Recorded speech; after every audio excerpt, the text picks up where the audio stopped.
Hello, everyone, and peace of Christ to all of you. Please invite your friends. I decided to go early because I think I'm getting tired and soon I better go sleep. I thought I can stay longer. And always we keep up our promises. We said we will be, like I made a schedule to go on air, so we are here. Before we start today, in the title, as you see, 6 questions the Muslims ask you. First, we have to answer some silly atheist. Uh, one of you he sent me a video about what his name Abdullah Samir. He was in David Wood program, and they asked him about a comment he liked, and it was showing disrespect, and he said he apologized anyway, forget about it. But again he repeated again and showed us how shallow atheists are when he said, well, I like the comment because a Christian prince he insists that circle is not a flat. And here you see how silly somebody try to say he is an engineer. An engineer is somebody knows what he's talking about. I mean, this is a very, very simple thing. When we say a circle, first of all, uh, even in what it's called science today, it have a definition, and the definition says it is a shape. It is a shape. This is the science the definition of circle. Dimensional shape made by drawing a curve. So circle, first of all, is not flat, and anyone who say it's flat, that's mean he is a foolish stupid, because it is not an object. This is number one. So how it can be flat unless you are certified stupid? It is a dimension of shape, and this is science, not my words. By drawing a curve, it's a curve you draw. Now here we are trying to apply our understanding of mathematics in a word or a statement said thousands of years ago about a shape. They were not speaking about mathematics. They were speaking about drawing a line.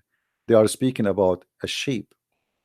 So it's very silly when you see somebody, he claimed to be an engineer, yet he did not and he cannot understand that this is speaking about a shape. And that shape is the shape of the earth, not the shape of a curve. And if you look with me here, it says in the Bible, it doesn't matter what translation you read.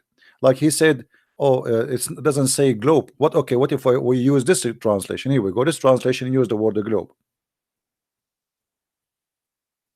He said if it's a globe, that is like makes sense, but it doesn't matter actually. First of all, because this is a statement or word used thousands of years ago, when you don't even have definition of a mathematics circle. We are talking about a shape, and this is translation of a word which is equal to the shape of a circle or a ball. They are not teaching you mathematics.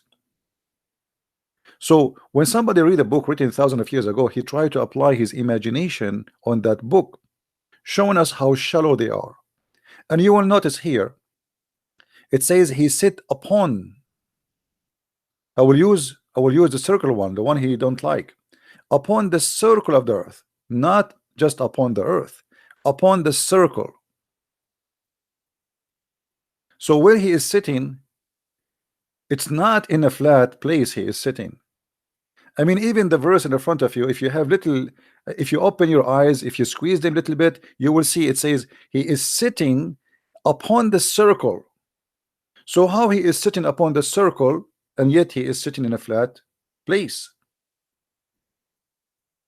To make it simple for the delusionate atheist,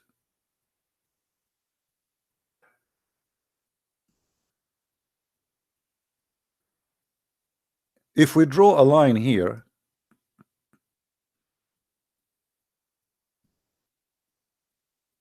that will be the circle we are talking about. So the Bible is saying he is sitting upon the circle. So In order to believe that the Bible is saying that the earth is a flat, that means there's no circle at all, because he will not sit in the circle, he will sit in the flat space. It doesn't say that. It said it's sit specifically here on the circle. Now take into consideration any part of this earth is a circle anyway. So the same as an insect sitting in the circle, not inside the circle, upon the circle, not inside. So look how they try to fabricate the meaning, and they make it, because it doesn't matter what you say, still they will not accept. You know what I mean? It doesn't matter really. Okay, they say that the Bible says the earth is a flat. We show them that the Bible says the circle of the earth. He says, oh, this is a flat. That's stupid of you to say, because here we are speaking about a shape. We are not speaking about a virtual circle.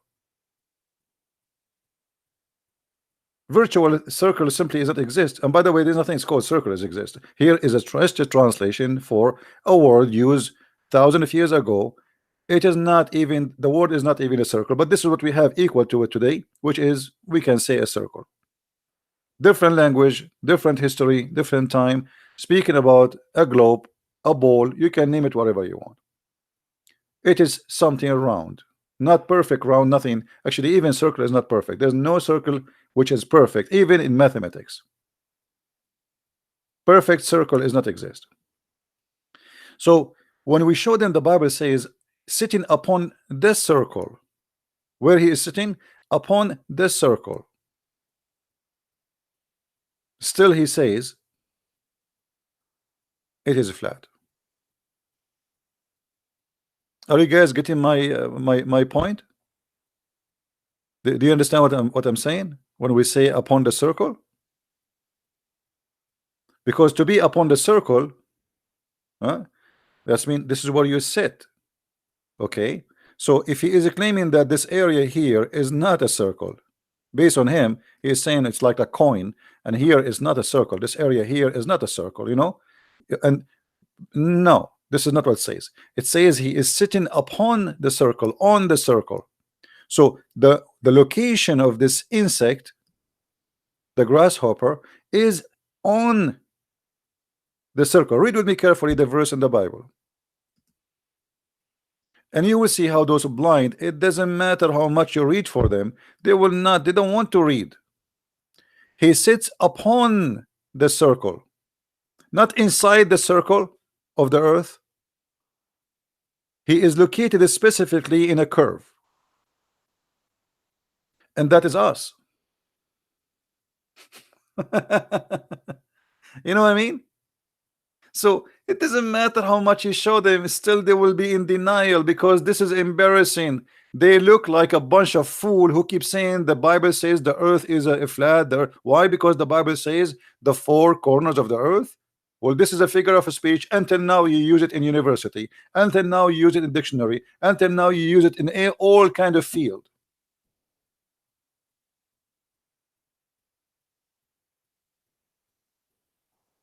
So here, just to answer the silly atheist, and I find them very silly and very foolish, and they have a lack of intellect. They can't even read English properly, and English is not my first language. Sits upon the circle, not inside it, which means where he sat is a curve. This is what it says. Where he sat is a curvy circle. All right.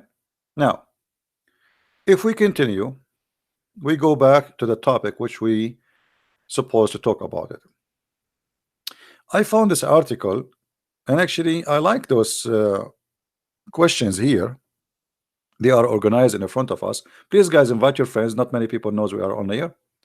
It's too early, but as I said, I prefer to go and do this before I sleep. The Muslim, they ask you questions. Before we go and study those questions, you need to ask yourself first, what is the purpose of a question? You see, there's questions we ask to learn, right? Usually, purpose of a question is a question to know, to find out, to get answers. Put into your consideration, Muslims don't ask you questions to get the answer.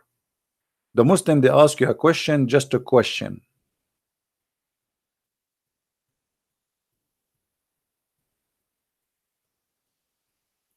I don't know if you understand what I'm saying. In school, I might ask my teacher why, etc., just to know, to get the correct answer, and then I learn from him. The Muslim, he will not ask you to learn from you. The Muslim is asking you to make you question your faith, to make you have a doubt about it, to make you disbelieve. Not really because he is looking for an answer, because already this question been asked thousands and millions of times, and we answered them and we refuted them. But it doesn't matter really how many times you answer the question, still they will ask the same question after 5 minutes, right? Jesus and Islam, this is the name of this article. You can search it. The website is called Every Student. I don't know this website is made by who. I just saw this article. I don't really care for the article as a whole. I care for the questions, so we can go over them. Has the Bible been changed from its original? You see, Christians, when they meet with the Muslim, and he asks them this question. If you read this article right away, this Christian person who made this article, he start refuting the Muslims about, no, the Bible is not changed. Why you want to do that? Why you want to do that? If a Muslim says to you that the Bible been changed, you should ask him, are you talking about the Bible of Allah? How embarrassing. How embarrassing. See, the Christians, they forgot that when they are speaking to a Muslim, he claimed that he have the same God as we do. And not only he claimed that his God is the one who said the Bible. He is the one who sent the Torah. He is the one who sent the gospel. So why you want to say to him, you are wrong?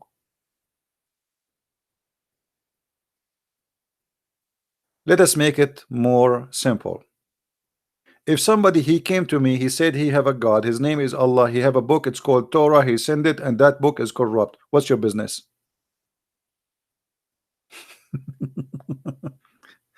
Do you understand me, guys? What's your business? Laugh at him and say, yes, thank you very much. Allah cannot be God based on your question, because if your God, Allah, is God, how he sent the book, it's called Torah. We don't care what the Torah is here in this case. This is for sure, this is not our Torah, but obviously he is speaking about the Torah sent by his God. That is a reason for us actually right away. The second you say that to him, he will say, no, no, no, no, I'm not talking about this, I'm talking about your book. You say to him, no, there's nothing, it's called my book. According to your Quran, this is the book of your God.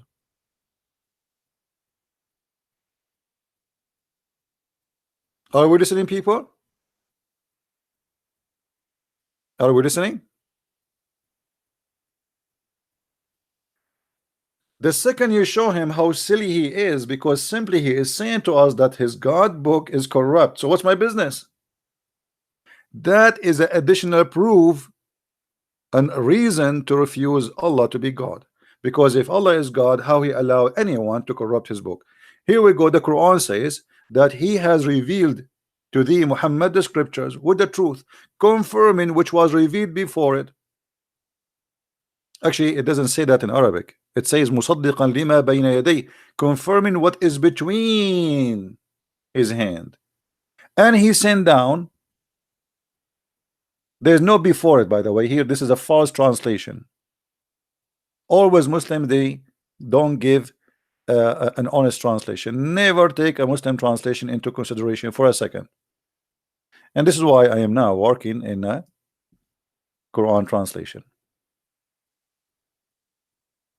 You see, what went before it? What went before it? Where in Arabic it says what went before it? Nowhere.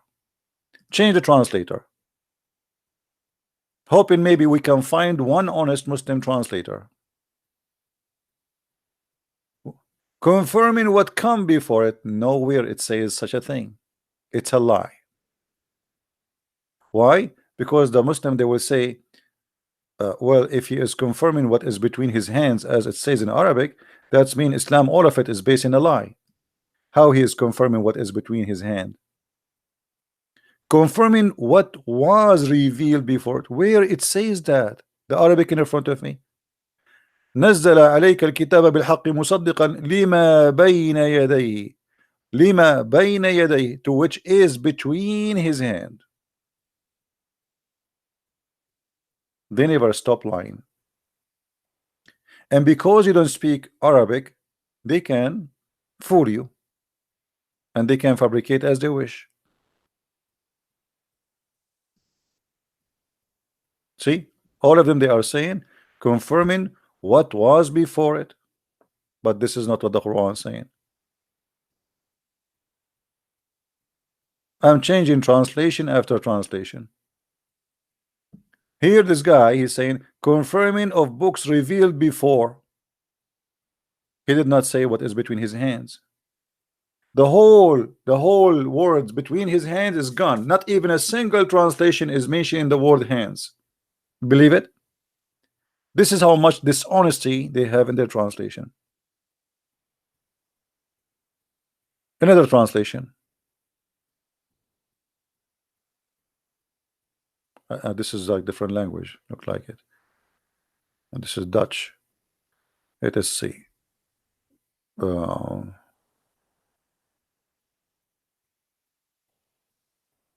Modudi. Okay. Here this says again, confirming the earlier books. Confirming the earlier books. But this is not what Arabic says. You can take right now, this is chapter 3, verse number 3. You can take the Arabic and you post it in Google Translation. Actually, you know what? Let me open Google Translation and show you. I will do it right in the front of your eyes. And you will see that the word between his hands is going to appear. Google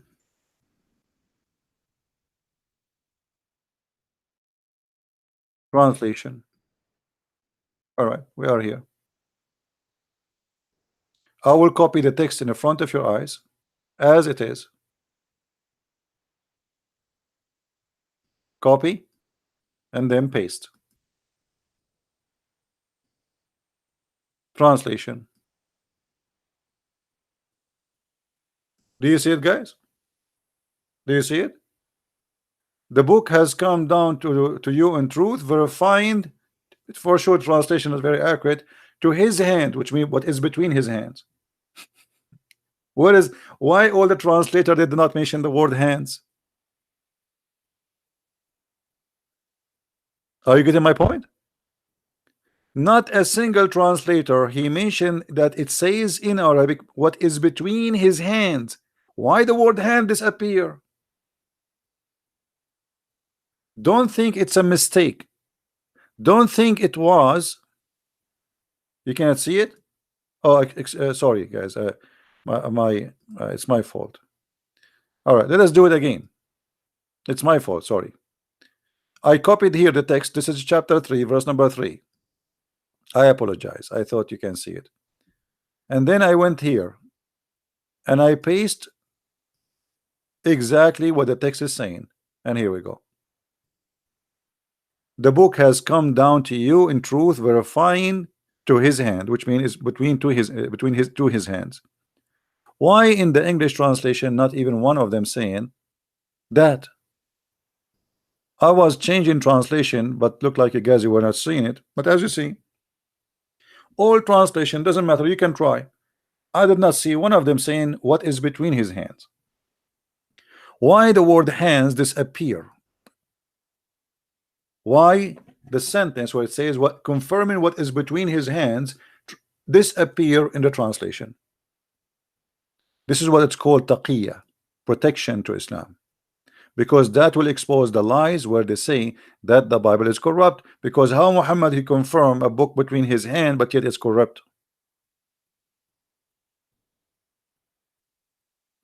Are we following? This is the purpose of hiding the word between his two hands. I will open Islamic interpretation website.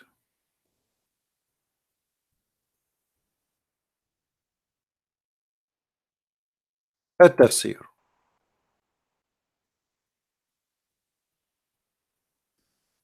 This is owned by the King of Jordan.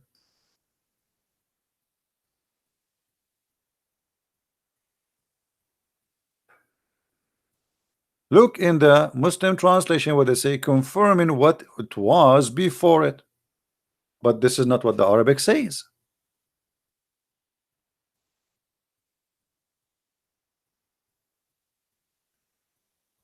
He sent you Jibreel with the scriptures in order to show the truth and the falsehood, confirming Allah divine oneness, and which was revealed.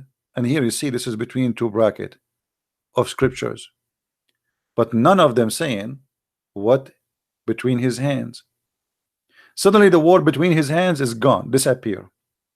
If we take the word between his two hands here in Arabic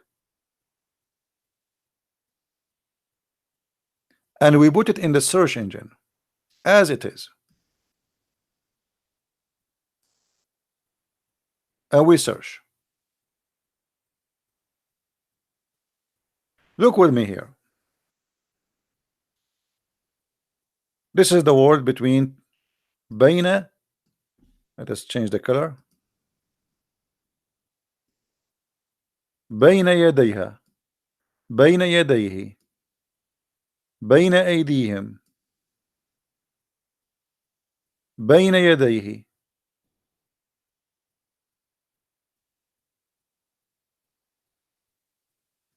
بين يديه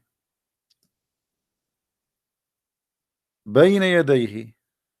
It's repeated all over the Quran. Now let us look at the translation. You see here we have three verses repeated after one, and the same is in chapter 2 verse number 97.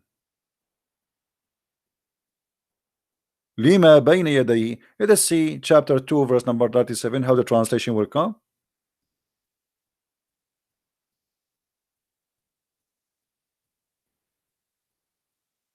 Look, there's no hands at all. There is no hands. The word here is not exist. Confirming what is between his hands, we cannot even see it. Change.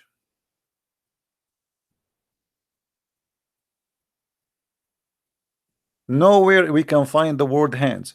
Let us copy the Arabic text. This is different chapter. Chapter 2, verse number 97. Copy. Paste.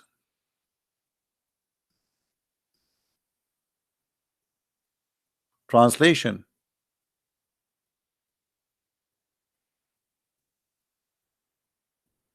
He brought it. I look like here maybe they cannot take the whole text. Let us shorten this to see why it's not coming. Here you see it says lima bayna yadayhi. You see this part here, lima bayna yadayhi. This is the Arabic saying between his hands. Take this part off. For some reason is not seeing this the end of the verse. Okay, let's take this part off. Read this part. Here we go. The word hands now is appearing. Certified to his hand. It doesn't say that actually. Confirming what is between his hands. That's what it says. But in the English translation, we cannot find that. What the purpose is to fool people and to say, oh, it doesn't say between his hands. When in fact it says that. Now I am going to play another game. Look how many verses in the Quran it says that the Quran confirm what is between their hands. But I will do something else. Not only all those verses saying that. Like as an example here, the word bayna yadayhi, do you see it? Bayna yadayhi. If we go and click at this chapter, most likely I will find the word bayna yadayhi translated correctly, because here it's not going to be embarrassing to Islam, because here is not talking about the Bible.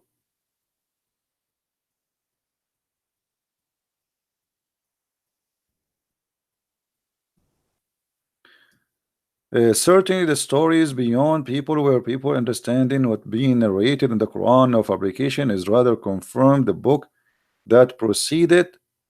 Uh, because here at the end of the day is going to lead to talk about all the books, not necessarily the Bible before it. So here we go. They corrupt the translation again. The word bayna yadayhi is not appearing in the translation, but in Arabic it says here bayna yadayhi. No matter where you try, they still lie.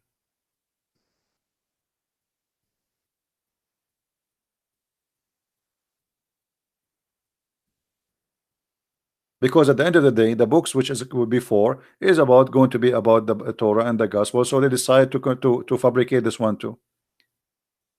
Confirming of Allah existing books. Look here at the translation. He did not use the word what is between his hand. He says confirmation of Allah existing books. How you can confirm existing books if they are fabricated? If we continue, we will go and search for something else in the Quran.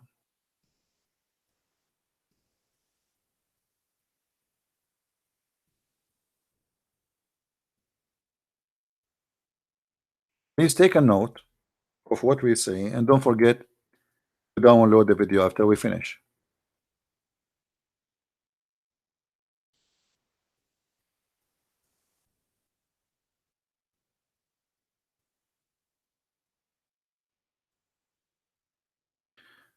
In those verses here, the Quran used different word, which is not what is between their hands. It used confirming what is with them. Chapter 2, verse number 89. مصدقا لما معهم, believing in what they possess with them. Translation, please.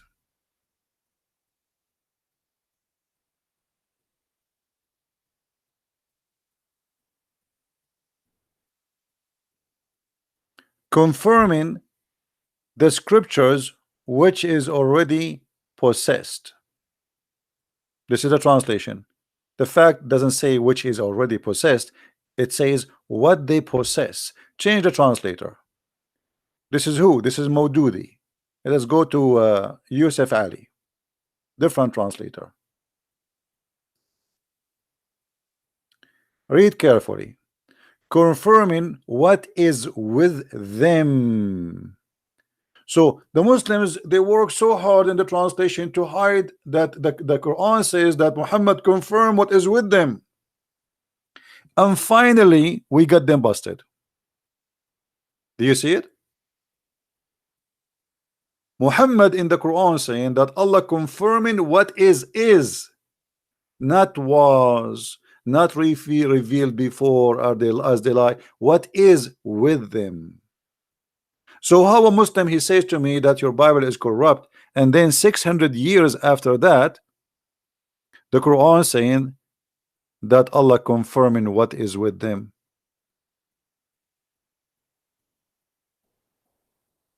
Who is confirming who?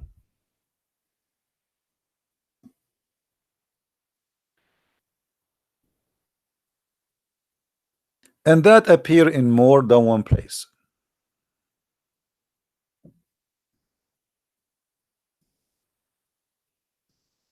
Let us go to other verse.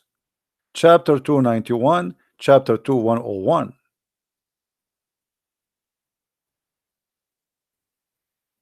It's saying the same.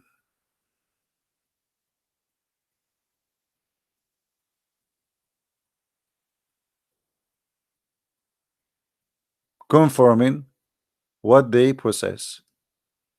What they possess. The Bible, the Torah, the Gospel. Change the translator. Yusuf Ali.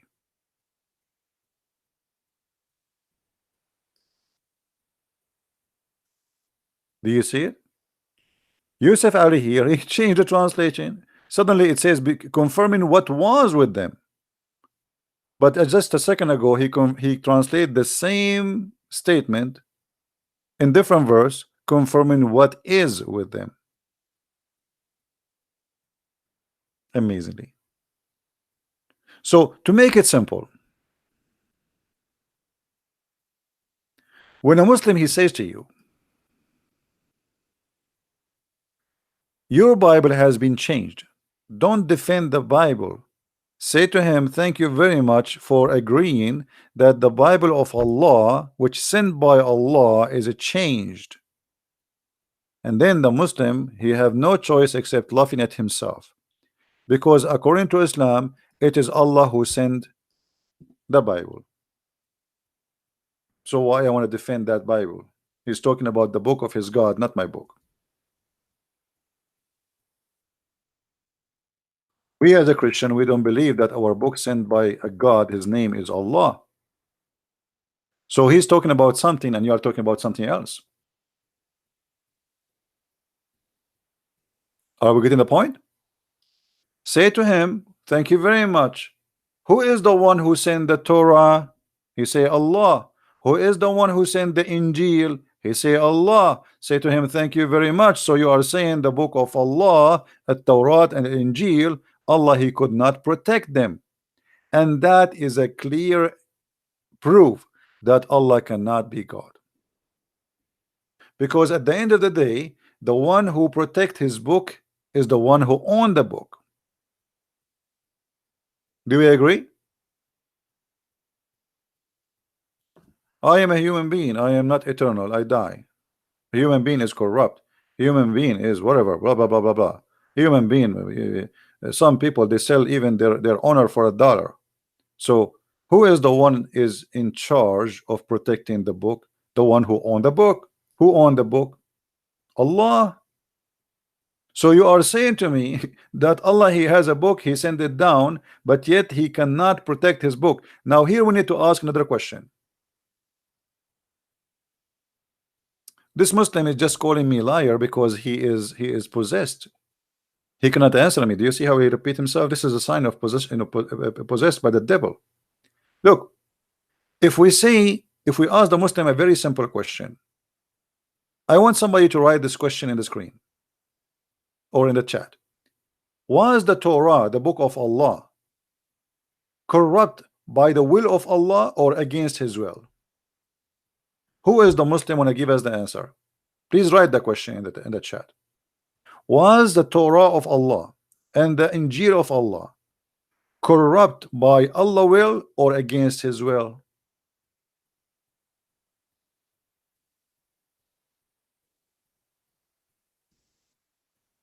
What we should say? Who is a Muslim want to give me the answer? The second you ask this question, Islam is in trouble. Because if a Muslim he says the Quran, Allah he allowed the Torah to corrupt and the gospel by his will, that's mean he is his shaitan. If he say this is against his will, that's mean he's not God. So which one? How many of you remember the question, guys? This is why I said can you write it down in the chat? I didn't see anyone write it. Anyone remember what was the question I asked? Forget about this guy, Amir. He's just a kid. He's trying to disturb us and try to make you not to think with me and not to remember what I am saying. You are smarter than this. Let him be like little monkey who jumped from a place to a place, but he cannot answer us.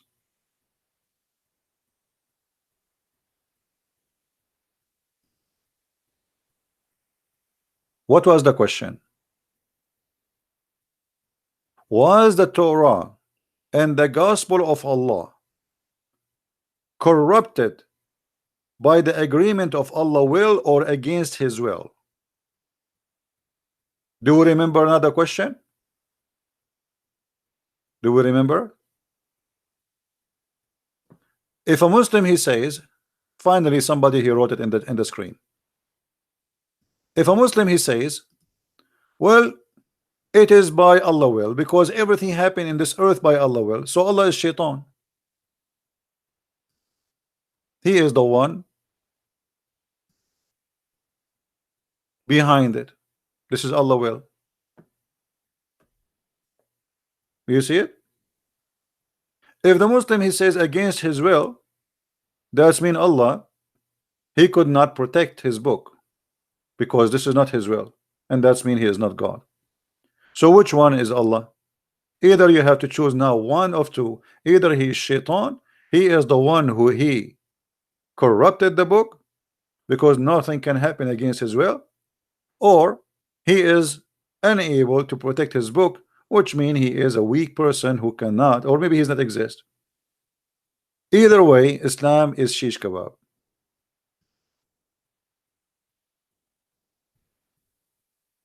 So always we need to remember that when a Muslim he questioning Christianity, in fact he is questioning his own religion without knowing, because Muhammad, by claiming that he have the same God of the Christians and he is the one who sent the Torah and he is the one who sent the Injil, he got himself busted.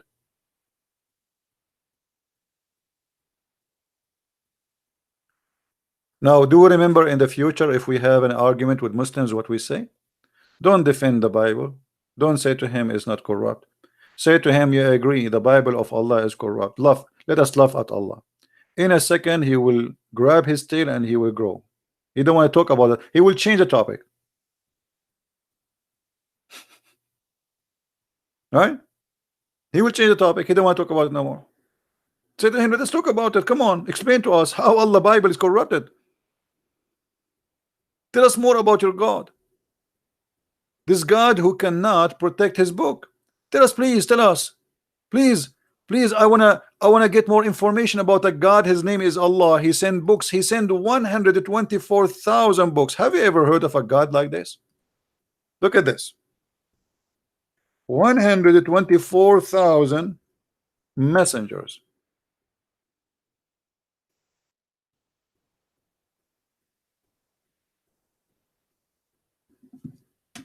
And then Allah, he was able to save one book.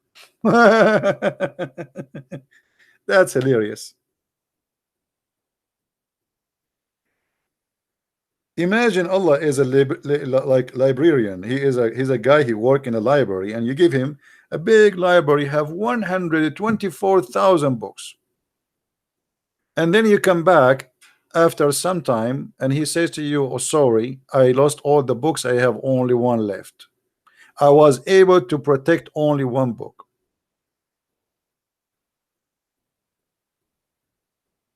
Right?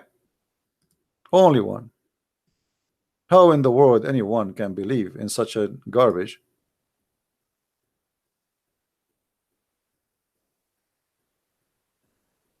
So my advice for Christians, when the Muslims, like, you know, we saw a debate between Mimi Hijab and David Wood. If I am, you know, I will not even, you know, I will say, yeah, thank you very much. You just agreed that your God, Allah cannot be God. Change the way you talk to them. You know, just try to view the question in different way, in different dimension, in different direction. You always, as a Christian, answer questions as a Christian. First, understand the question, then answer it. Understand the question in the background of the questioner, not just right away jump to answer. A Muslim is talking about a Bible and a Torah, they are corrupt. What's my business? Those are, according to him, those are the books of his God. So let us laugh at this God who cannot protect his books. Are we clear?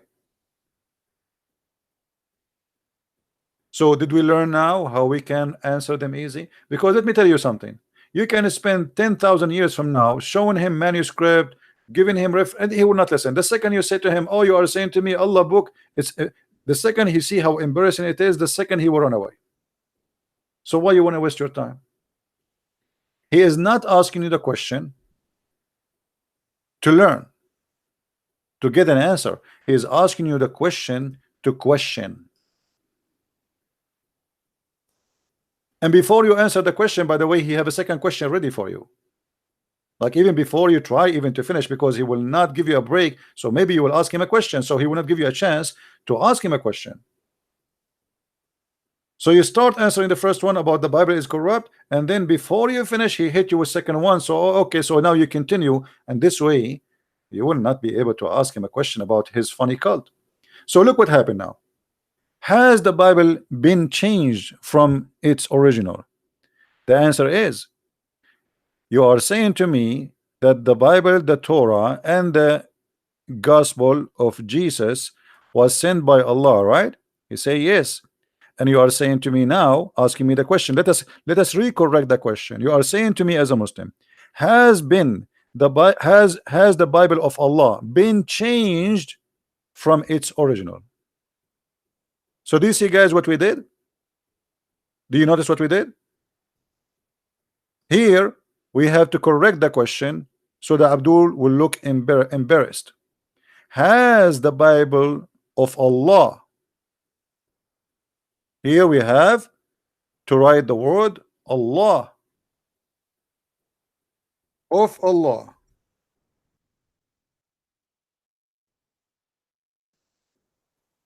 been changed from its original? This is the question. Now we have a correct question, because this is what the Muslim is talking about. If he say to you, no, I'm talking about your book, he says, I don't have a book, this is the book of God anyway. And as long you say, you claim that it's Allah who sent this book, so why now suddenly you deny? Because if the book I have today is a changed one, that will not change the fact that your book is corrupt, it's gone. Or what you are saying to me, that the book this is now is not, the book is a fabricated. So this is, you are saying to me still that the book of your God is gone, it's fabricated, it's gone. So do you see how silly the question is? Now we continue. But always, you notice, Christians, they will never learn. You say to them 1,000 times, please don't debate him about that because it's a waste of time. They are not asking you a question to learn. Question number 2. Are we done with the question number 1, guys? For sure we can show them Muhammad taking an oath in the Torah. Do you remember my debate with the Abdul? I said to him, why your prophet, he took an oath in the Torah? He said he is being nice. Being nice, that's mean he's a hypocrite. I will never be nice and swear in the Quran saying I believe in thee and the one who sent thee. That's not being nice, that's mean being a liar. So we have any proofs that Muhammad, he himself, he confirmed the book which we have. Now we continue. Does God say that one religion will replace another? Judaism, then Christianity, then Islam. This question I did not hear it much really, but as long as you have it there, let us go over this. First of all, Islam is a very funny religion. Why? All of us, we knew that the Muslims, they say that Isa was a Muslim, right? Moses was a Muslim, Adam was a Muslim, Abraham was a Muslim.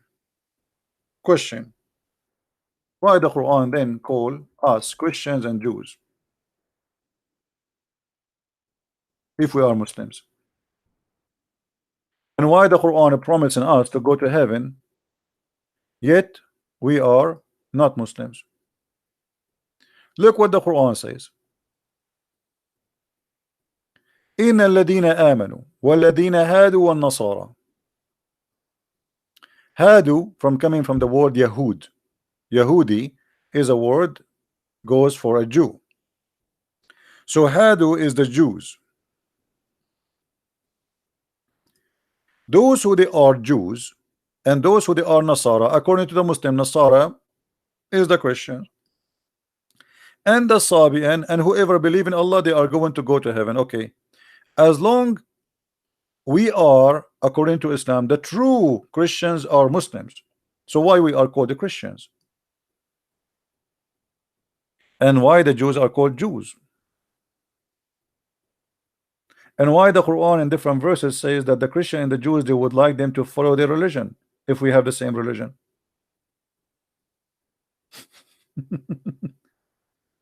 And why the Quran called the Jews, they call them the children of Israel? And why the Quran call us something very funny, by the way, proving Islam to be the most funny, stupid cult ever? Anyone will notice with me what I'm talking about? What the Muslims, they call us in the Quran, Jews and Christian together, what they call us?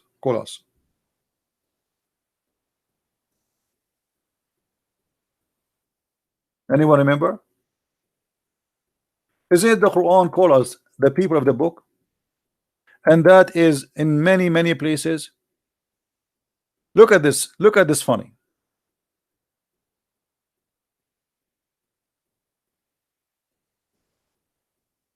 This verse, I find it's written by somebody was eating too much banana in the zoo. Quite a number of the people of the book wish they could turn you, which means Muslims, back to infidelity. Hold on. How we are trying to make the Muslims go back to infidelity, yet you call us people of the book.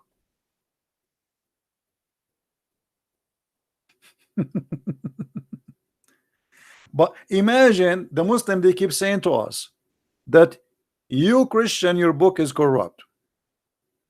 Correct? You Jews, your book is corrupt. But then their city God call us people of the book. How we don't have a book, yet you call us people of the book? It's like speaking to somebody, he have no tires, you say to him the guy with the guy with the tires. A guy who have no car, you say the guy with the car. A guy with no camel, you say to him the guy with the camel. How you call us the people of the book if we don't have a book? The second you call us by that name, you confirm that we are truly following the book. Are we following, guys? Do you see how silly this religion? The problem is that we as a Christians, when we read the Quran, we don't think deeply and we don't take notes seriously. We just read. Most of people read, you know. I mean, nobody really noticed how stupid this statement is. What do you mean the people of the book? How you say they have no books and you call them people of the book? They have no book.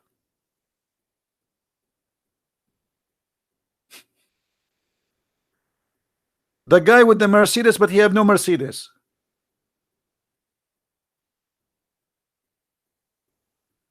Crazy. Stupidity. And the same verse saying that the people who have a book, they want you to be a kafir. How they are following a book of Allah and they want you to be a kafir? Because the second you say they are people of the book, it's mean they are really people who preserve the book and they follow a book and they are decent people. That is a description should not be given for someone is bad.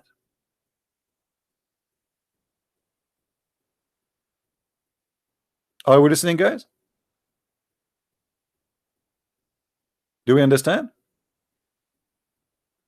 So the second the Quran call us that title, that is description for all of us as a group that we are people who follow the book of God. How silly. How silly you say that are people of the book, but they are not good people. So why you are saying we are people of the book? If we are following the devil, how you call us people of the book?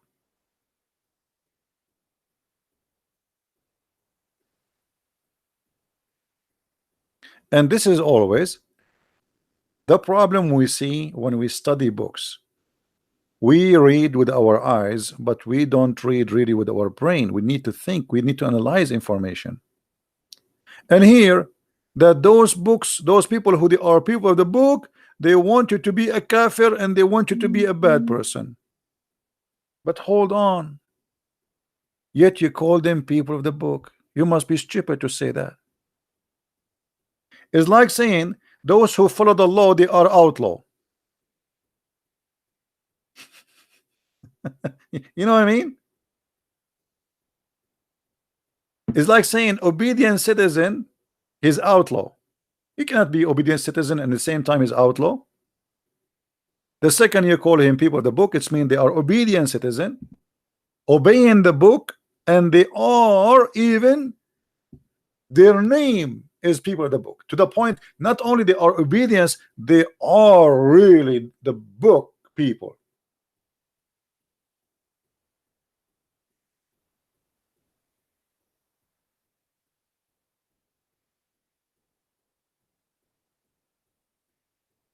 How in the world somebody can believe in such a madness? And this is can be found all over the Quran. People of the book. People of the book. People of the book. All over the Quran, we are people of the book. Not in one verse, not in two verse. Look how many. Chapter 2, 105, chapter 2, 109, chapter 3, 164, chapter 365, chapter 369, chapter 370. I mean, and just to show you that the one who wrote the Quran, he have a very low IQ. I want to show you that verse, and I hope you guys you take reference, so next time we mention it, I want to see in the text who of you will remember it. Chapter 3, verse number 65. If you want to show somebody that the God who wrote Quran cannot be God unless he is mental, what we will choose? Who remind me what verse?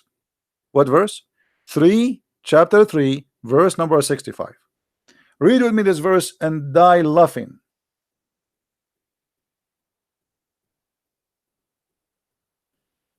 Ye people of the book, why dispute ye about Abraham when the law and the gospel were not relieved till after him?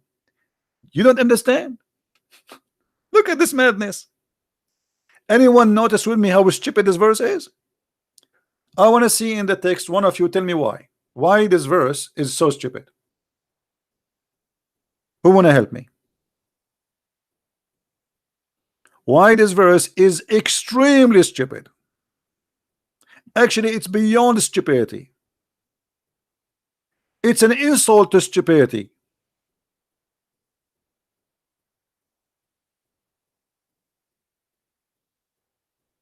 Anyone notice why? Thank you very much. If Muhammad is the last one, how he say to the one, oh, hold on, you Christians and you Jews, you came after Abraham, so you cannot dispute about him, but you are the last one. Like, you see, if Muhammad came the first one, and then he is saying to the Christians, hey Christians, hey Jews, I came before you and I know about Abraham more. But the dumb, he forgot that he is the last one. So if the one who come after, he cannot dispute the one who came before, that's when you cannot dispute the Christian, you cannot dispute the Jews. You know what I'm saying? What is the logic here?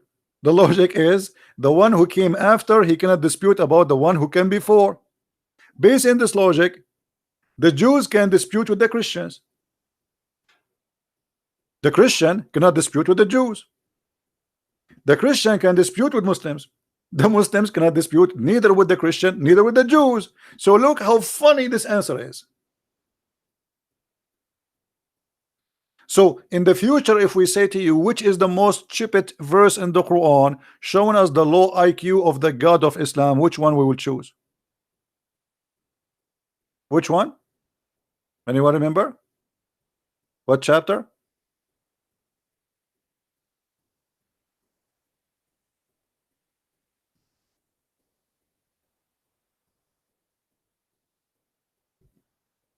Three 65, and this is the link.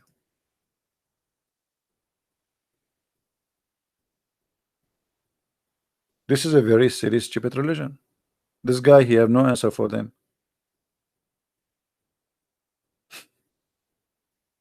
I mean, how in the world this verse is written?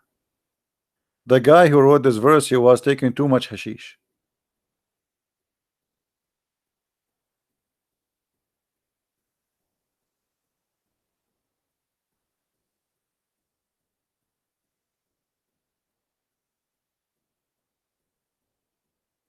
We go and we continue with the questions.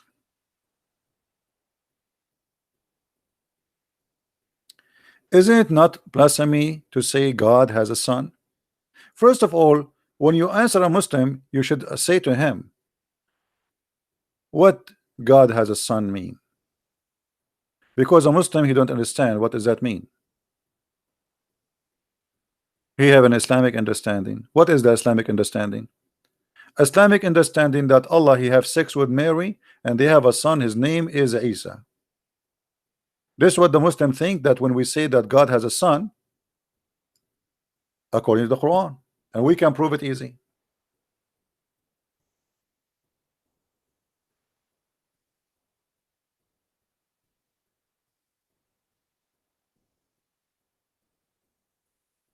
In chapter 6, verse number 101, the Quran says,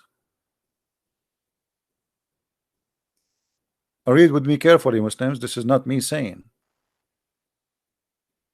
To him due the primal origin of the heaven and the earth. How can he have a son when he has no consort? So the Quran spoke about God having son in a physical way, not in a spiritual way, which means there's a guy, there's a wife, they have sex together, they have a son. This is how Islam understand that God has a son. And this is a clear proof that Islam cannot be written by God, because a very simple logic to understand even what the Christian believe in. Correct? How he can be God yet he don't understand what the Christian believe?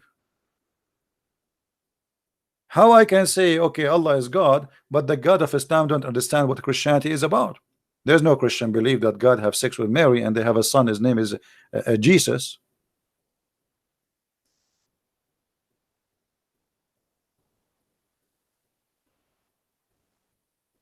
So what the Quran is speaking about here?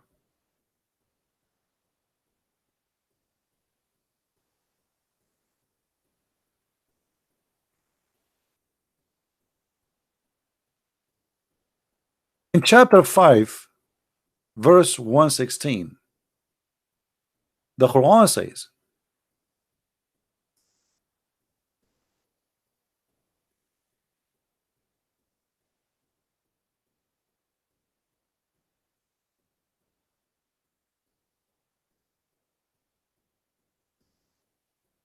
explain to us more.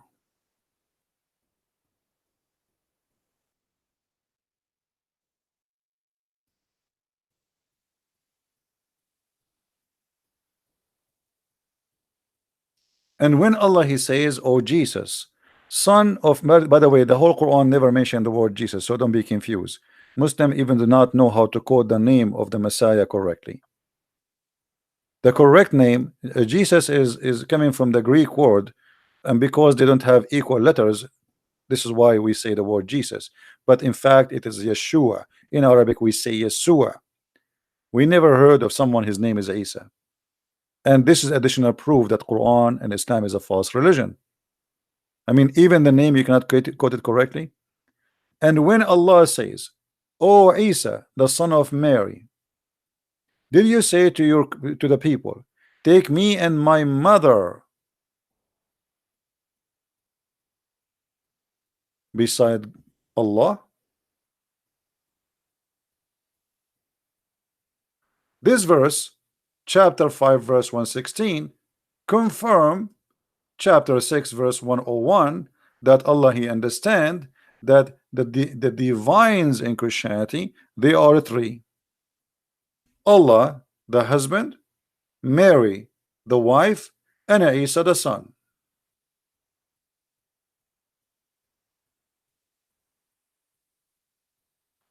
Which is a clear evidence that Muhammad never met a Christian. He do not know what Christianity is about, and he is a false prophet.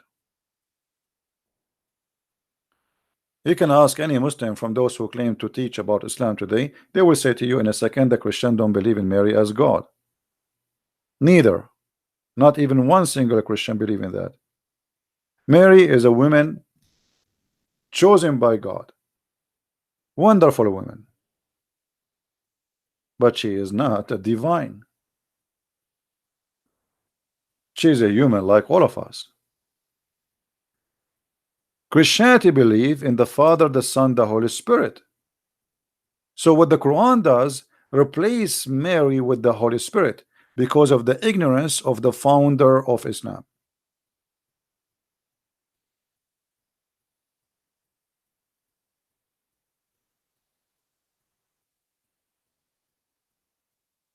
Right? How you know that somebody is a fool? Do you know how? Let him talk. There's many people, they dress nicely, they look, put some glasses in his eyes, give him like a Samsonite bag, make him wear a suit, you might think this guy he is a scientist. The second he start talking, then you will notice if he is smart or a fool. Correct? And Allah is exactly that person. You cannot even understand what Christianity is about. What Mary? What are you talking about? In different verse, the Quran contradict itself. The Quran claim that the Christians believe that Allah himself is the Messiah.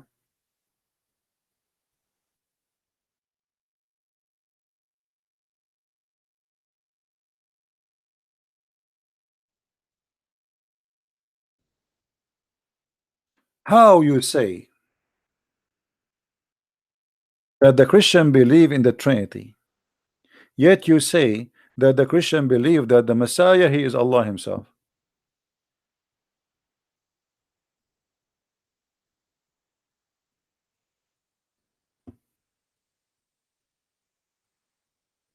Additional poo-poo. Additional proof of ignorance of the author of the Quran, because now we don't have a Trinity. If you say that the Christian believe that the Messiah, you see, Allah is a person, the Messiah is a person, Mary is a person. Okay, so now we got the Trinity in Islam. Okay, then you say in different verse that the Christian believe that the Messiah he is Allah himself, as you see in the screen.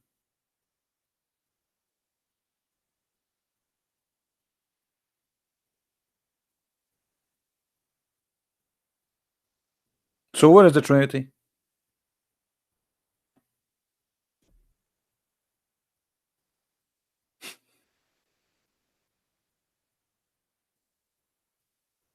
Do you see how silly this cult is?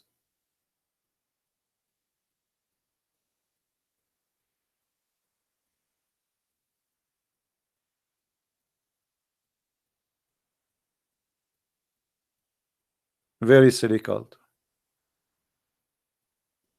This is why when we debate with Muslims, before you start defending the Bible, you better understand how silly this cult is. It's not just okay, let us go to swim, jump in the okay. You know, people they think we know like okay, I can dive in the ocean. I am very good in swimming, but this is not the case. Swimming is something, and diving is something else.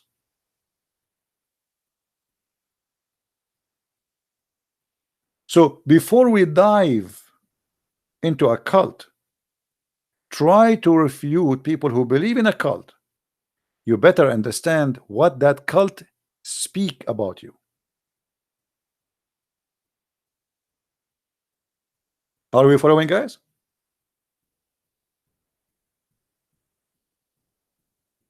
Do we understand? Yeah, and again, yeah, thank you for those who they make a donation always. We appreciate your support. And now I can go to by your help, I can go to heaven, and I will visit the Muslims in the heaven, and I will take a look at the virgins, and I will take a selfie with them. I really appreciate those who support us.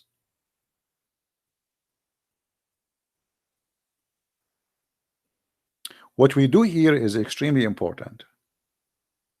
It's a free school, open for everybody, and those who like to learn, they are more than welcome. And the most important is not to be selfish. So what you learned here now and today and tomorrow, you give it to someone else. Because one of the the beautiful thing about sharing knowledge is to give it for free. The second you make it as a profession, which means it's just a way to make money, it's mean you are not really doing a favor to anyone. If you make it only for those who afford it, that's mean you are just a business person. We want the poor and the rich, the one who have a computer and the one who cannot afford a computer, the one who is educated and the one who is a farmer, to be occupied with knowledge. For the Bible says, for free you took, for free you give.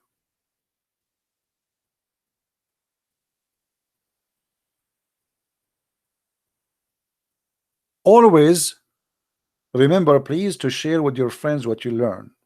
And that's why we say, please download my video. This is why I don't even keep them. The second I see people start posting here and there, and the video exists everywhere, that's it, I take my video down.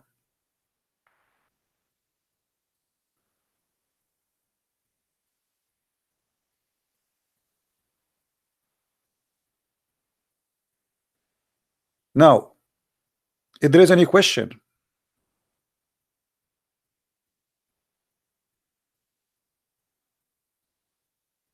this is chapter 5, verse number 17. And just to show you how funny I'm in the Quran, I mean, look at this. In this verse, the same verse, it says the Christian, they say that Allah is the Messiah. The verse after it, it says that the Christian says that he is the son of Allah. She's come up.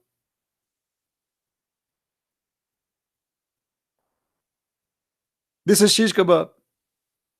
How in the verse before it you just said that the Christian believe that the Messiah is Allah? He is himself. He is Allah. He's not a different person. Correct, guys? Because if you say he is Allah, that means he is a one person. This is the same person.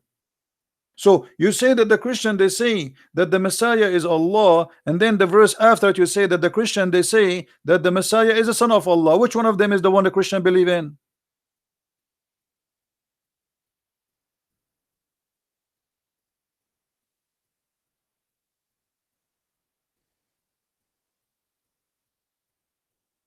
If you go in the Quran, just to show you a verse speaking about literally about the Messiah being the son of Allah.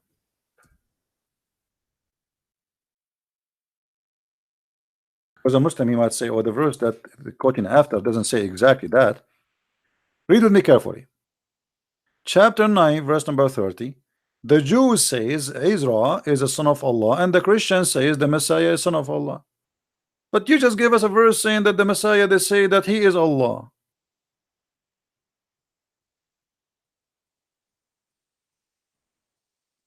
What this guy is talking about.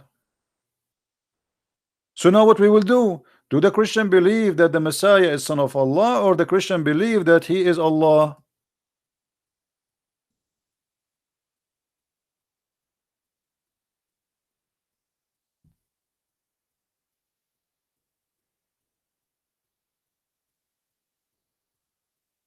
It can't be both.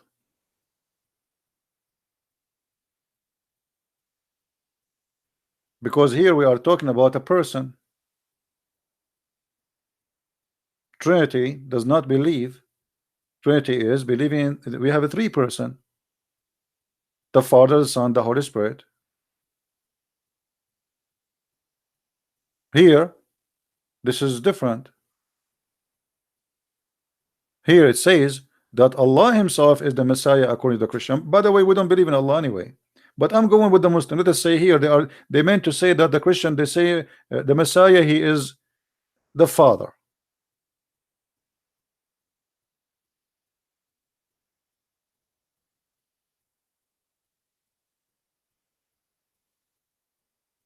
Do we have any Abdul have an objection?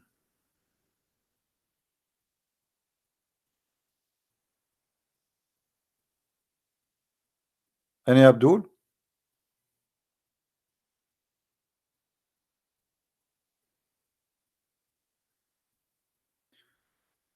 For Quran only Muslims, which is the most weird statement in the Quran about the sun and the earth and science, all of it. I mean, if you ask me what is stupid about this book, that's mean there is only one stupid thing. The whole book is stupid. You see, the Quran from verse number 1 to the last verse is a chain of stupidity. But if you want to speak about science, anything the Muslim they say it is scientific is the same verse, you prove stupidity in the Quran.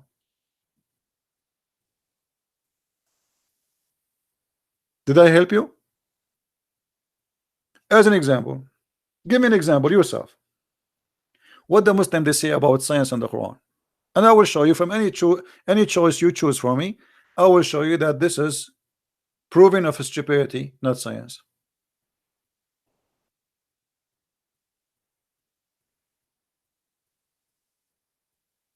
Anyone?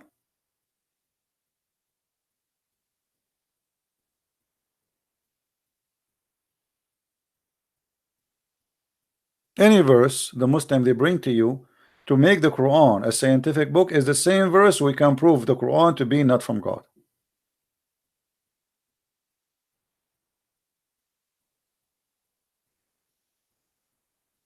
Faris, he's asking me, you still alive? Yes, I am still alive, and your prophet is dead. Sorry to tell you that, Faris. And my Lord is alive. One of the funny things about Muslims, they say to us, how Jesus can be God. Oh, look, actually, there's a question here. There's a question here. If Jesus died in the cross, was God dead for 3 days? How we answer this question? Anyone have an idea? How we can answer this question? If Jesus died on the cross, was God dead for 3 days? Let me teach you a very simple method here to destroy the question and the questioner without even him knowing that what he did to himself. What the Muslim here trying to say to us, that God shall not die, correct? This is the purpose of the question. You see, always before you answer, ask yourself, what is the purpose of this question? What this guy is trying to accomplish? Not just, don't just jump into the answer right away and start, oh, okay, let me tell you what happened. Don't before, just wait. What is the purpose of this question? The purpose of this question, he want to prove to you that Jesus cannot be God, because how he died for 3 days. Okay, I want to go with you. If Jesus died, he cannot be God, which means if Jesus did not die, he must be God. Well, thank you very much. You just proved to me that Jesus is God. Anyone knows why? Anyone knows why? The Muslim, he just proved to us from this question that Jesus is God.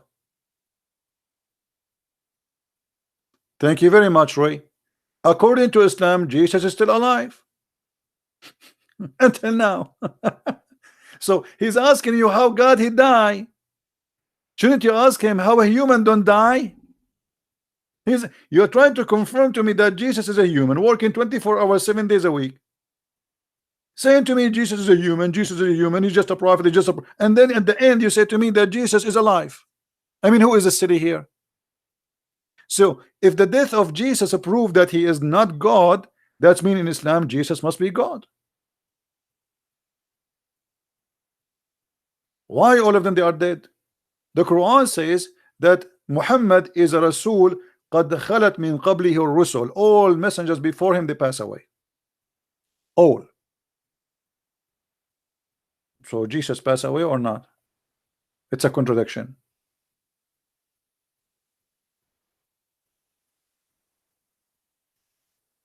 If you see the Muslim translation, you will see how funny it is.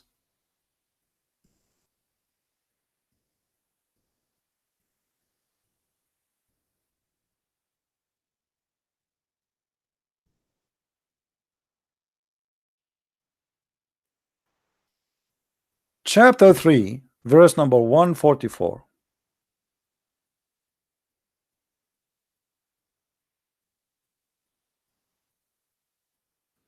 Look what the Quran saying.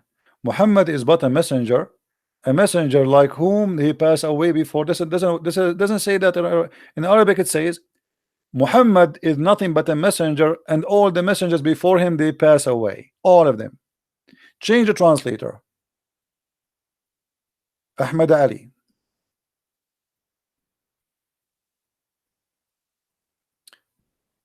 Many messengers before him has gone. Look at this liar.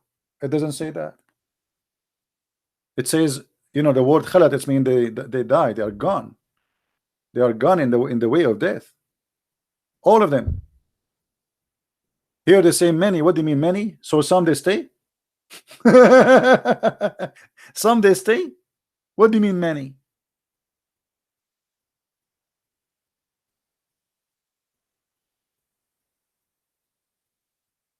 It doesn't say that. The word here in Arabic قد خلت. You see it?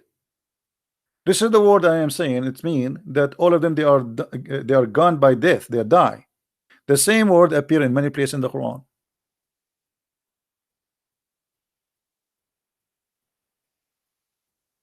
خلت قد خلت من قبلكم سنن.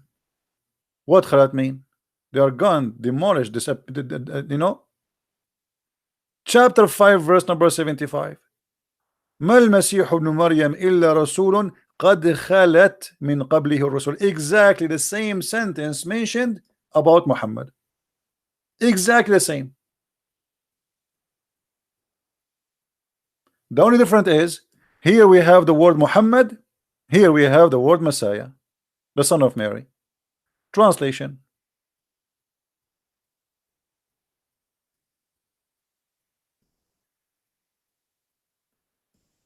The Messiah, the son of Mary, was no other than a messenger like whom had passed away before him. Hold on. That is a stupid. Because here you mean that he is dead too. If he is like them in the translation, in this translation, he is saying he is the same as them, but the verse doesn't say that. The verse says that the Messiah is a messenger who all messengers before him they die.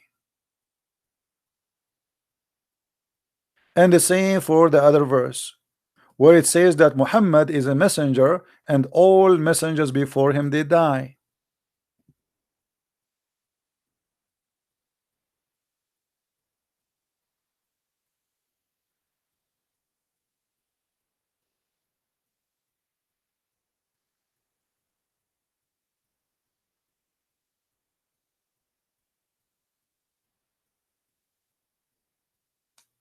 Very crazy book.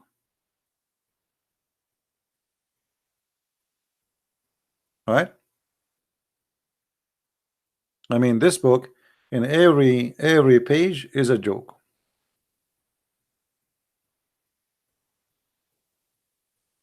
And you know, when the Muslim they say that Jesus never been killed, this is what they say. Okay, let us go with this.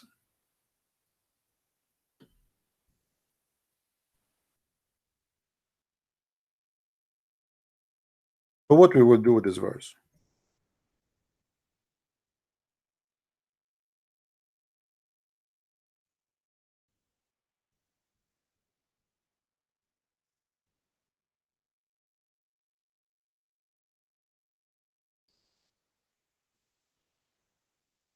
We took the covenant of the children of Israel, and we sent to them messengers. Every time there come to them a messenger which they themselves desire not, some of these they called impostor, and some of them they slay. Change the translator. Maybe you don't like this translation. Now, if we ask any Abdul, name for me a messenger the Jews they slay.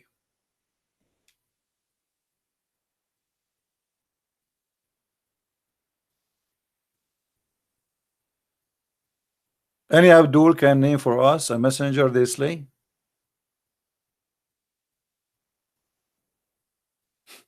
They cannot. Allah in the Quran, He have time to tell us about Zulqarnain. He found the sun set in the murky water.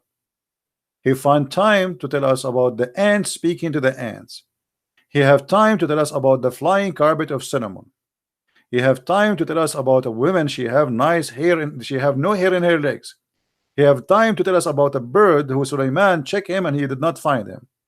He have time all of funny stupid stories, but he have no time to mention to us one name of one prophet was slain by the Jews. Which is more important, to tell me about the ant speaking to the ant, or to tell me who is the prophet the Jews they slain? Muslims, Muhammadan, who is the Jews, who is the prophet the Jews they slain?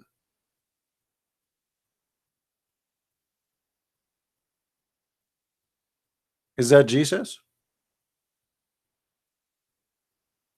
Who's that? Give me a name. And read with me carefully, by the way. It says some they slew. It's not only one. What you know in Arabic it says فريقا يقتلون, a group. So it have to be like 5, 6, 7. We don't know how many. It's not like one. So some they accuse of lie and some they slay. Okay, name for me one of the some. Right?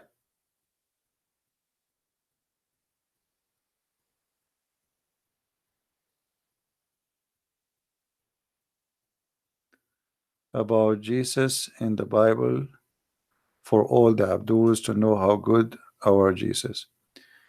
I want to say I was under process for granted 2 months ago. I don't know what the granted mean. Guys, somebody translate for me what the word the granted mean. This brother here is asking me, CP, I wanted to say I was under process for granted. I apologize. I do not know what the granted mean. Green card. Green card. Oh, okay. Oh, sorry. It's my oh, okay. Green card. I was busy. Well, I'm happy for you that you got your green card, my friend. Anyway, my friend, before you explain to the Muslims the Bible, you have first to format the computer. Let me explain to you.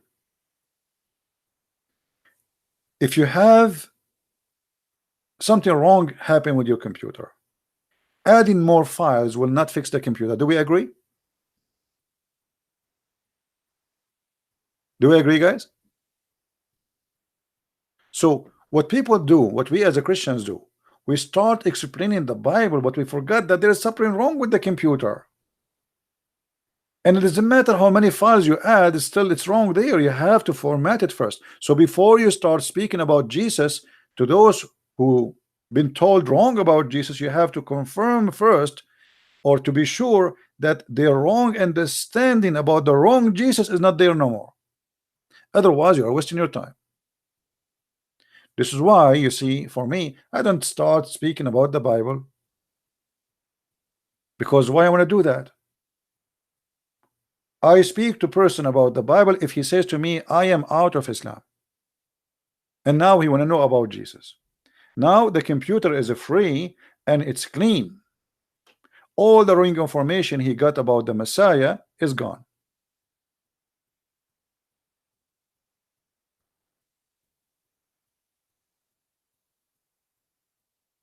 Do you understand me? Somebody saying that the Jews, they killed John the Baptist. First of all, the Jews did not kill John the Baptist. That's not true. The ruler who killed John the Baptist, he is not even a Jew. He claimed to be a Jew just to make the Jews like him. He is not even a Jew. He's a Roman. Secondly, if the king he killed John the Baptist does not make the Jews kill him. You know what I mean? Let us say I will use the same example with the story of Jesus. The Roman ruler, he is the one who ordered the crucifixion of Jesus. Is that correct? Is that correct? He, as a ruler, he is the one who ordered his crucifixion, because he is the king, he is the ruler. Do we agree? It was the Roman ruler who says, okay, put him in the cross, because those are his Roman soldiers. But who is the one really was behind the crucifixion?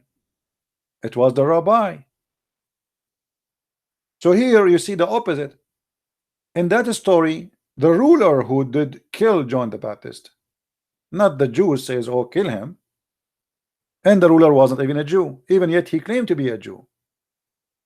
In the story of Jesus is totally the opposite. The Roman ruler, he said, I wash my hands from this person. He is innocent. He have nothing wrong. I wash my hands from his blood. So we cannot say really that the Roman ruler is the one who killed him.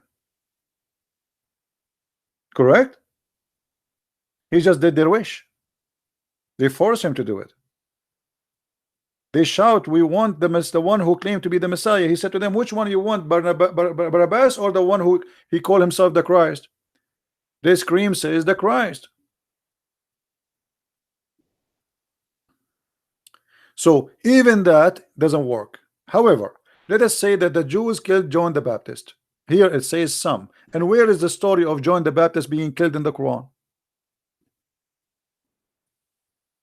Shouldn't we ask Allah why he did not mention to us such an important story? Look, he mentioned the story of John the Baptist in the Quran. They call him in Quran, they call him Yahya.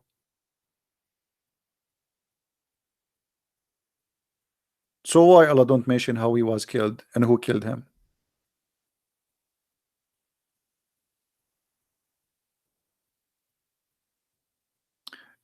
Somebody asking me about anywhere in the Quran speak about John and Peter and Paul. The Quran did not mention names directly. If we go to chapter 36, this website is acting weird. I click at the thing. If you go to chapter 36,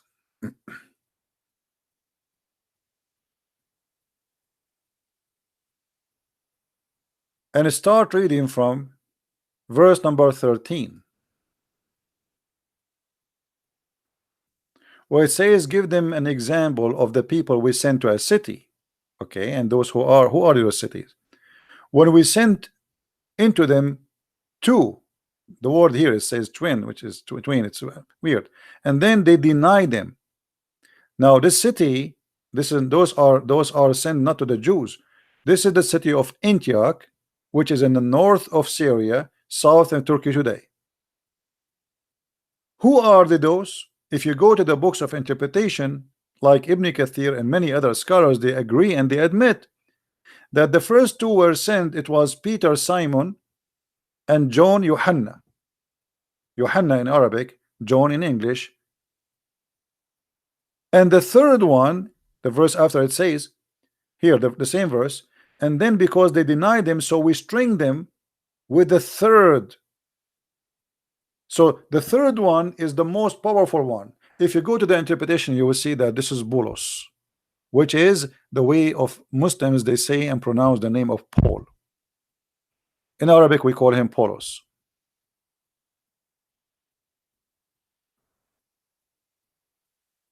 All right,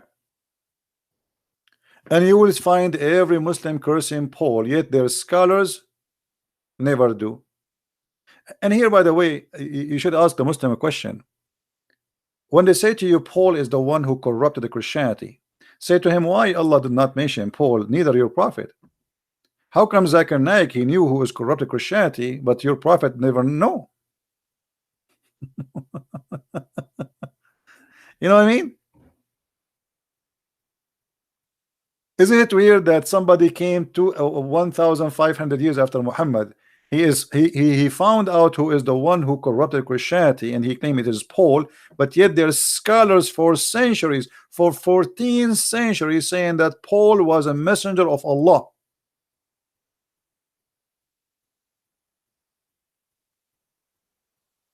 How silly is that?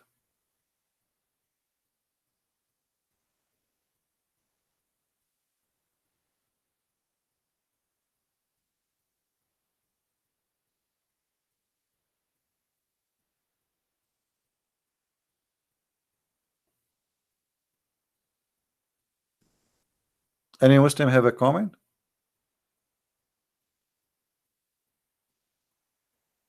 So always remember that Muslim questions is not meant to ask, it meant to questions.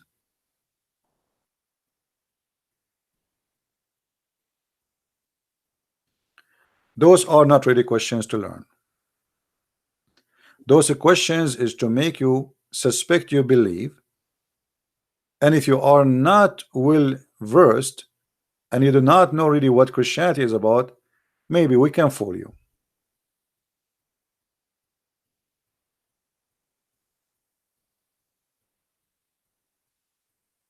Are we good?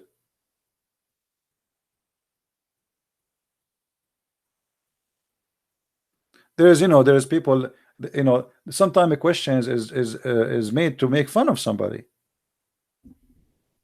Like, you see somebody, his clothes is dirty, you say to him, why your clothes is so clean?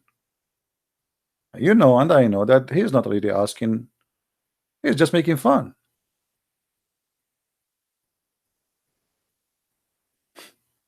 right? And this is how I see most of Islamic questions. Like in the other day, if you remember, Abdul, he called me and he says, oh, I found that in the Bible that Jesus has three fathers. Really, what is that? And then he says to me, the Bible says that his real father is David, and then the other verse says that it's Joseph, and the other verse says God. This is because a person is silly, right? He's just being silly. He is desperate, bankrupt, trying to find anything to attack Christianity with. The same as one day a Muslim, he says to me, Jesus in the Bible says, drink our blood. But this is not what Jesus said. He did not give them blood. He did not chop his hand and he put the blood in the cup and people start drinking his blood. They were drinking juice. And he said, this is my blood, speaking about the Jews, as an example of what he have is going to, or going to give his life. And he hold the bread and he says, this is my body will be broken for you, but he broke a bread. So they lie and they say, even there's some silly atheists, they say the same garbage. The Christians, they drink blood. So according to those silly people, they lie about us in order to make others hate us. Christians, they drink blood, brother. Yes, I can show you a verse. Jesus says, this is my blood, and the Christian every Sunday they go and drink his blood. And now you expect Christians coming from the church and their mouth is full of a blood like a Dracula. I advise everybody, if you see Christian, don't forget to take garlic with you. And that explains why Muhammad, he said that angels in Islam don't like garlic.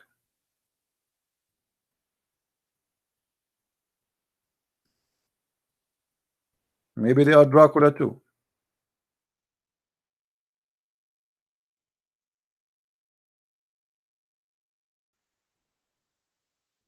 You see it?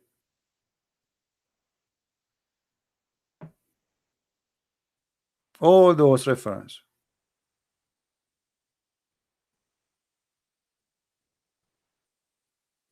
And Muhammad make it more clear when he said that the angels don't enter a house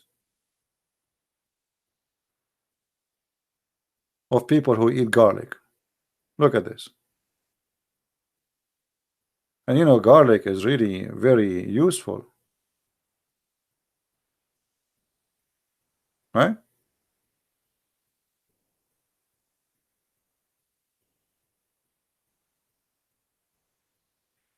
And remember, the Muslim, he pray 5 times a day.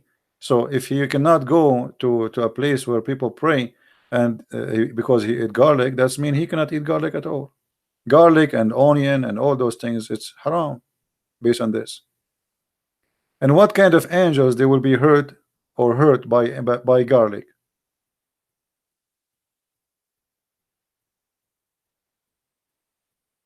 Right?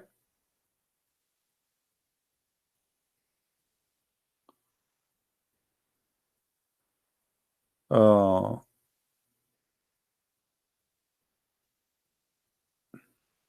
well, you see, Islamic source about Muhammad conquering the Arabian Peninsula, it's very, like, you cannot trust really source, but we can assume that Muhammad, at least he conquered most of it.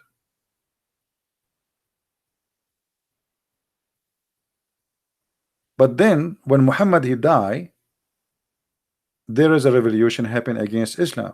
This is what it's called, the war of apostate. And you can search it, you will find that right away after Muhammad he passed away, people who've been forced into Islam, they became apostate. This is why the war is called the war of apostate. It's not called the war of garlic, the war of apostate.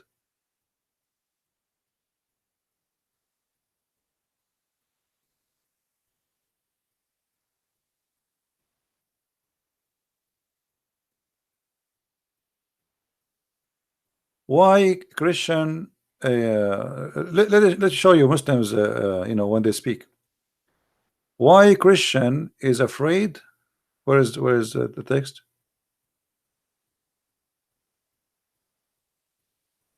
And please, guys, maintain your text. Don't say any hateful text against Muslims. Otherwise, you force me to ban you.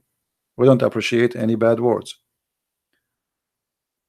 Muhammad Irfan, he says, why CB is afraid to debate outside his own channel, where he can mute and hassle.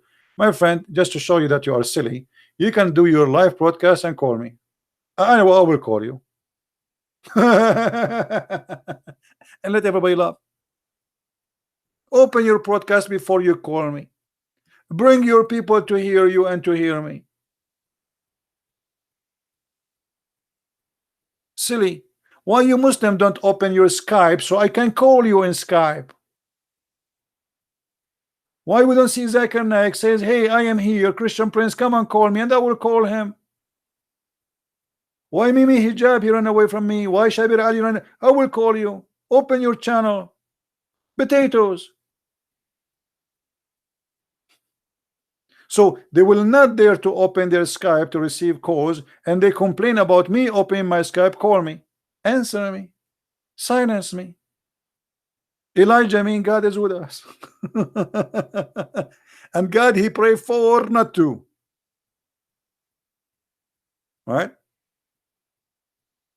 Muhammad Ifran, you see, you can try to give us a bad reputation as much as you want. You speak about begging for money. Nobody beg for money as your prophet, because he is a man of money. Let me show you.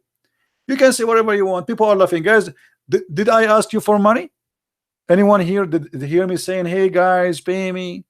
It's for free. Everybody is welcome. And not only that, I ask people to download my videos and take it everywhere. And that will make me have less subscribers. But look what your God he said. Oh, sorry, I mean your prophet Muhammad.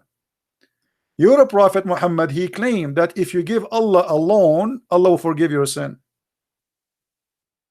I never say to a Christian, if you give me a loan, God will forgive your sin. Chapter 64, verse number 17.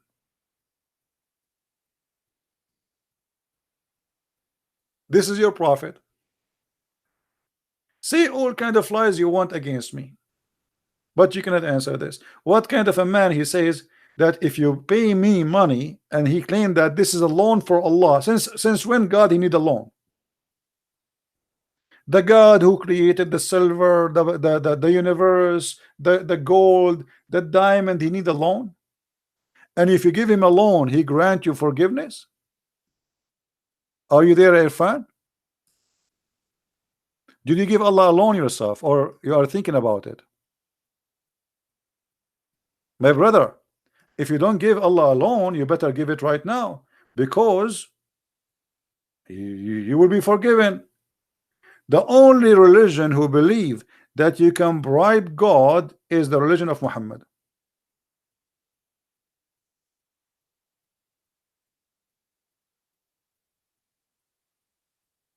See, he changed the topic now. He will not talk about it. Coward. Can you explain to me how the one who give a loan to Allah, he will be forgiven? Guys, this is saying in front of you, if you loan Allah beautiful loan, he will double it for you in credit. What? And he will grant you forgiveness. Forgiveness? Grant you forgiveness because I give him money? We can bribe God. My friend, if you ever heard somebody saying, if you pay me, God forgive you, that means he is a scam. As simple as that. Because God, he don't forgive people because they give money. And nobody can bribe God. But only in Islam. Somebody saying, may I translate your video to Spanish? My friend, I will be so glad if you do so. To all languages in the world, if you can. Have fun. Are you there, Irfan?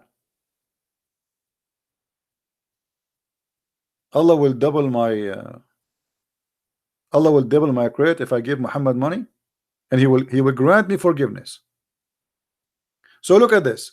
Christian Prince, he opened a program every day explaining how stupid the Quran is, and now all what I need to do, I will send $100 to Allah. Who is going to receive it? Muhammad Hijab, and Allah will double my credit and will forgive all my sin, because now they are replacing him. The scammers are many. So now anyone he claimed that he is the one. Actually, Mimi Hijab, he make a video, and he recite exactly the same verse we see here in front of us. Who wanna give Allah a mortgage? Man yuqrid Allah qardan hasanan. The same verse, chapter 2, verse number 245. Go watch the video. He finished the debate with David Wood. Right away he start, وَمَنْ يُقْصِدُ اللَّهَ قَرْضًا حَسَنًا. He start crying. Who is going to give Allah a good loan? He's begging for money. Have you ever seen Christian Prince after a debate saying, who is going to give a Christian Prince a loan? I don't. I start my program, I finish my program, and most of the time even I don't say thank you for those who give donation. Most of the time. Is that correct, people? When the last time you heard me saying, hey guys, hello, no money, no honey? Speak of yourself, Abdul. This is your profit, not us. This is your profit. CP blocked me. Blocked you where? You must be a very smart person, because only I block fool.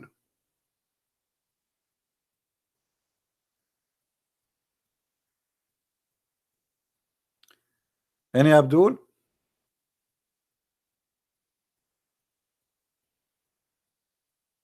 No, we ignore no one. You see here, you see the Muslims. Look, let me tell you something.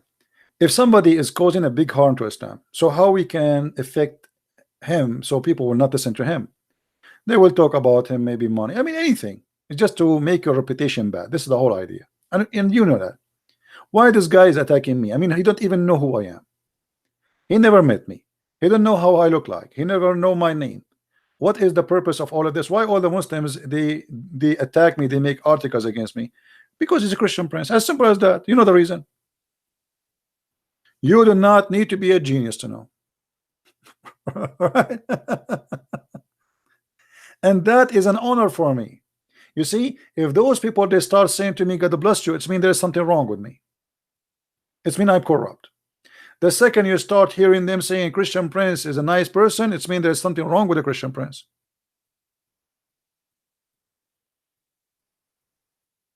As simple as that. This is why you see Muslims they speak nice about James White. Why? Because he served their propaganda.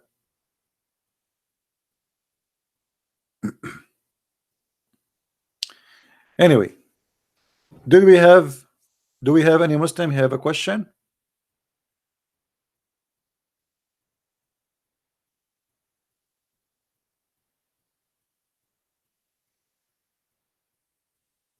And be careful, guys. Now, if you give donation to Christian Prince, that will hurt the feeling of Efron. Efron will be upset. Please don't do that. Efron, he will be like, look at this, look at this. They just gave him a donation.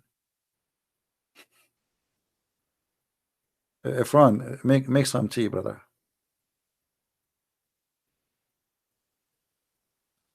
Who wrote the gospel? The gospels have their names. I mean, this is a silly question. The Gospel of John, written by John. I mean, come on. Why it's called the Gospel of John if John is not the one who wrote the gospel? So imagine this. This is the book of a Christian Prince, and Christian Prince is not the one who wrote it.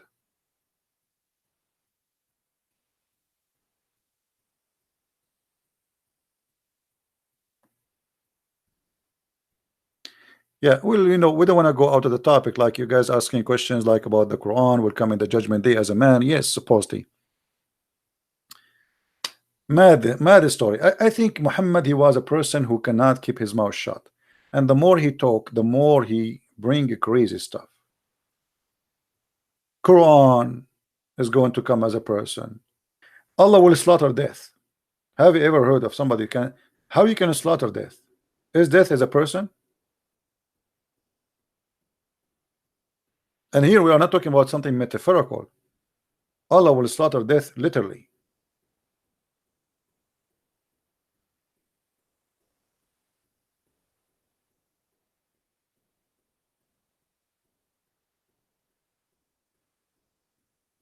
Any Muslim?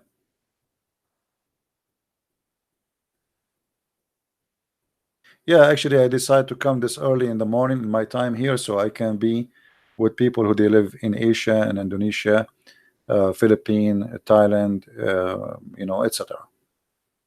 I try my best. You see, how many times today I did? I did it twice. The day before is the same.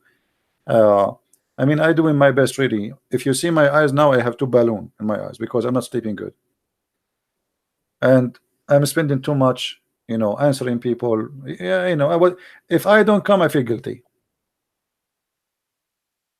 to myself. That's it. Today I'm done. I'm not going to do live chat again until tomorrow at least.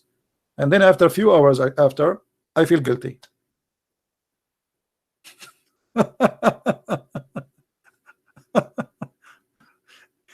I will try to resist. I think next week maybe I will try to resist coming on air for some time. I will try. Maybe I can do so. Let us hope. Yeah, health is very important, and I agree, and I have to be careful. I'm very fine, my friend. Thank you very much. Apparently, your video has been banned in Indonesia. Someone advised this earlier in text. I don't think they can buy maybe they can ban. You see, I received an email from the Pakistani government. I think I shared that with you before, right? Do you remember? I received an email from YouTube saying we receive a complaint from an official institute, government institute. And when I started reading the email, it sounded like this is maybe USA government or something sounds serious. And then at the end, it says Pakistan. Pakistan. Imagine the government of Pakistan. And by the way, still I have the emails in my email box. I did not share it because I was afraid maybe YouTube will be upset for sharing such a private email. But imagine how silly. The government of Pakistan sending an official letter to YouTube asking them to ban a guy. His name is a Christian prince. I mean, how terrified Christian prince versus Pakistan government.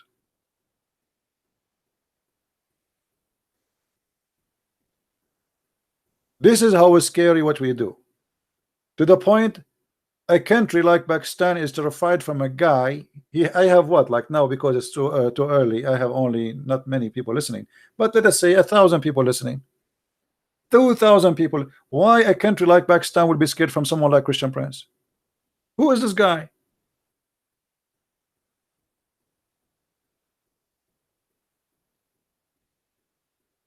That is showing us how weak this cult is. You see, Islam is protected by government. Christianity don't have any government to protect it. You can't say anything about Jesus. Neither in USA, neither in France, neither in England. No, there's no Christian country really have a law. It says if you say something against Jesus, we take you to court. The only way to protect Islam is to mute the ones who expose it. And by the way, they did not only send me one email. I have a list of email from the Pakistani government coming to YouTube. And what YouTube did, they did not really take down my video, but they informed me that those videos, they will not be seen in Pakistan. because they receive a complaint from the Pakistani government about them. And after reviewing my video, they found there's nothing wrong with them, but they have to obey with regulation of that country.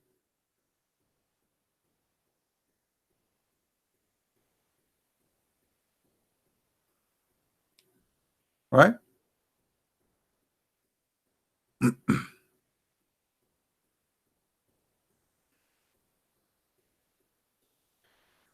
Anyway, I think we had enough for today.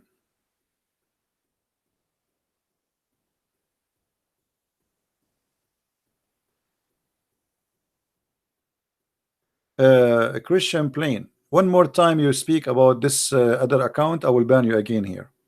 You told me about it. I told you I don't know why they ban you, but nobody is banned here unless he says something bad.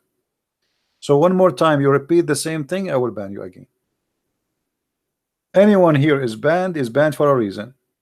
Either you use a filthy language or a hateful word against, doesn't matter who. Muslims, they call me names, I don't ban them. But a Christian, he claimed to be a Christian, he used filthy language, or he used whatever language, I will be the first to ban you.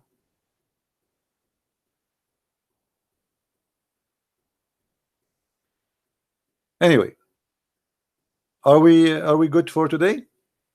So I hope today we had this topic is covered, and I hope that soon you guys will be able to download the video and post it all over again.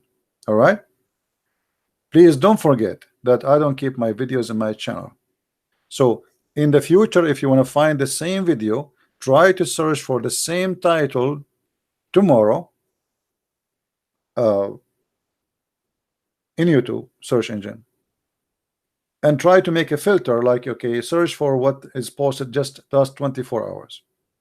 Otherwise you might find a video I made maybe a year ago with the same title, just to be sure this is the newest one. Please download, and this is the way we can keep always the knowledge spread, not only in one place. I don't want my videos to be, I do not make videos for me. I'm sick of this cult. I wish one day I can stop talking about it forever. I'm totally sick of it. So we make these videos so we can spread all over, and if you speak different languages, please translate. You don't need my permission. Spanish, Chinese, Urdu, Indonesian, Pakistan, whatever you can. All right, and not only that, by the way, you will be blessed by the Lord, for you are doing your own work now. Because yes, I am the one who made the video, but when you take the video yourself and you post it again, and you add translation or without translation, and then somebody watch it and he was saved, guess what? It is you, because of you, this person, he saw the truth. It's like, you know, somebody, he is a cook in the kitchen, and somebody, he carry the food for the needy. You get a blessing for bringing the food to him, because the needy did not receive it unless you bring it to him. And we don't hate Muslims, and we want them to be saved. And what we do is help for everybody, the Muslims, the Christians, the atheists, the Jews, the Hindus, anyone who want to know the truth, and the truth will set you free. So we insist that we should love everybody, and the best way to love somebody is to help him to see what is right and what is wrong. With this, I want to say thank you for being here. May the Lord bless you, and until we see you soon again, Christ is Lord, Islam is false, and see you, if the Lord want, soon again. Bye-bye. Take care.